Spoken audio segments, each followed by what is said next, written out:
healing sexing, or we sometimes call it mother sexing, and that does not mean sex with your mother, okay? So healing sexing, right, is an awakened form of personality sexing, right? It's still in the personality sexing genre, but it's its own taste. It's a very distinct taste, which is why we're giving it its own category. It's healing, right? And because it has its own distinct quality and taste, we're referring to it as a distinct form of sexing. Now, this mother sexing, or this healing sexing, right, of course, doesn't refer to your biological mother, and it actually has nothing to do with gender. But it's really about what the great traditions call the divine mother. Now, the divine mother is not the mother that you had, although, you know, if you were lucky, she might have been an obvious and apparent incarnation of the divine mother, right? But, you know, the divine mother is the force of nurturing in the cosmos, right? The personal force of essence that knows your name. It's that which holds you at every moment, right? The divine mother is the experience that every time you fall into the hands of the mother. And as wonderful, painful, or complex as your own mother might have been, right, you can actually find the divine mother in your sacred imagination.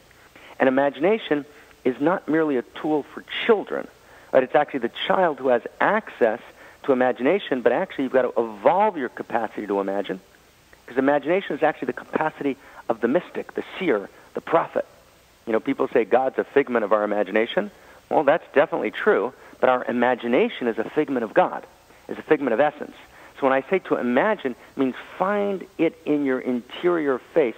You'll find this image that everyone can locate it right now, right, in this moment, in the session. Locate the image of being held, right, that image of being held, that desire to be comforted and nurtured, right, that is, right, the energy and expression of the divine mother.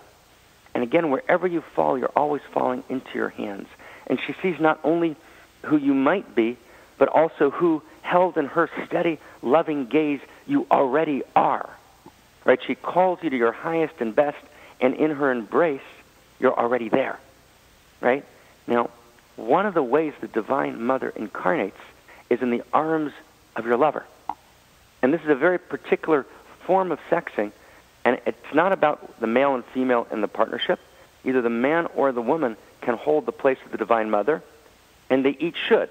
And in mother sexing or healing sexing, you actually have to make an implicit decision who's being healed, right? And it's who's receiving in this moment, who's receiving the nurturing healing, and who's giving the mother energy, right? The healing, the nurturing blessing. And of course, if it always goes one way in a relationship, time for a particular form of therapy, and that's fine.